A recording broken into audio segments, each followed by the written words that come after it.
Welcome back, nerds. Fino here with a guide for Kashin Koji. She's a 5-star general pool assassin introduced in the Ilia's Karakuri Castle event.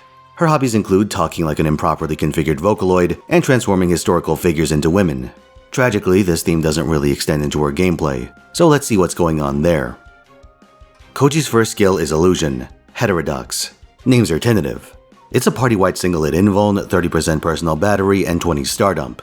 In order to utilize 50% starting charge craft essences like Traces of Christmases Past, you'll want to pick up Koji's starting charge append skill as soon as possible to hit an even 50.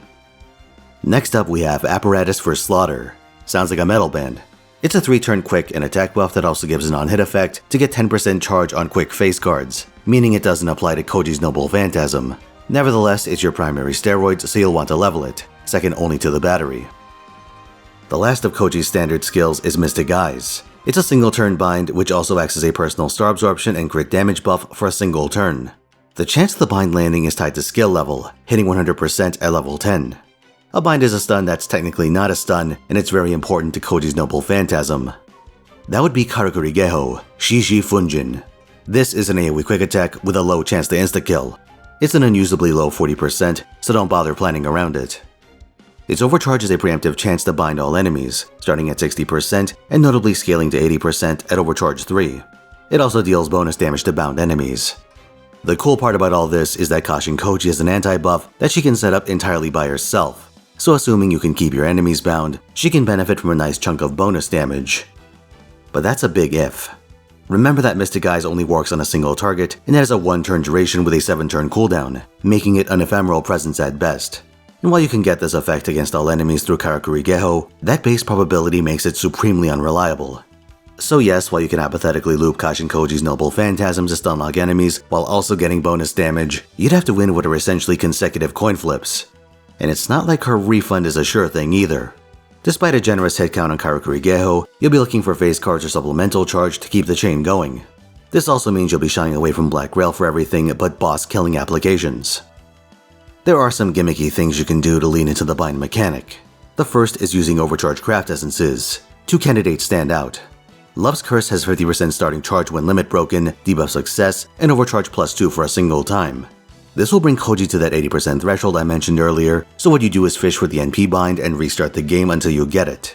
Then you can use Mystic Eyes on turn 2 for a guaranteed follow-up. Alternatively, One Who Wishes for Salvation gives the +2 overcharge effect up to 4 times at the cost of a mixed stat line and the lack of any starting charge. For boss killing applications, I would rather take Black Rail for reliable damage, but these can operate as niche options in fights where preventing your opponent from moving is more important than killing them a little faster.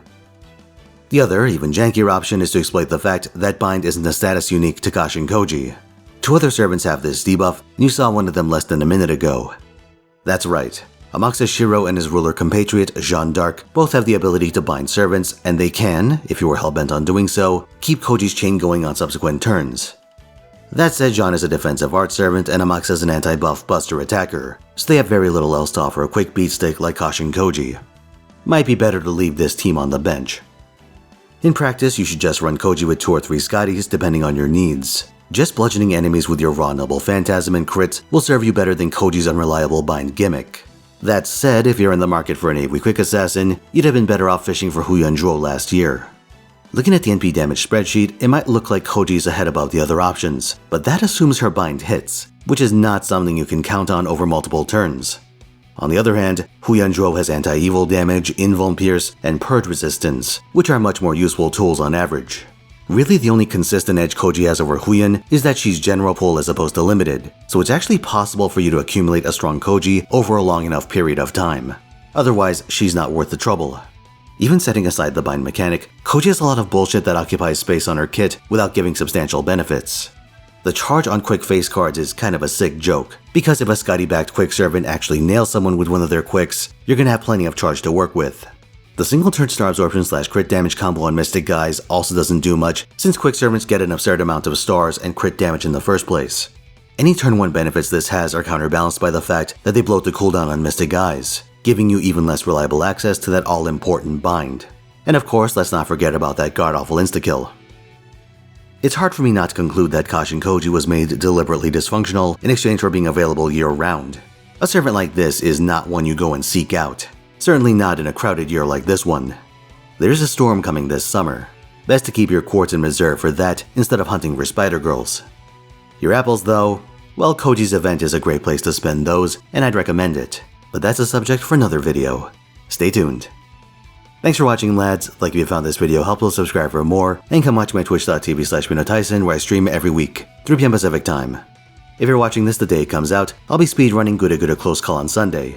Otherwise, in the following week, I've got Immortal Redneck on Wednesday, Gal Guardians on Friday, Saturday to be determined, and the Best Servant Contest in FGO on Sunday. See you there, lads.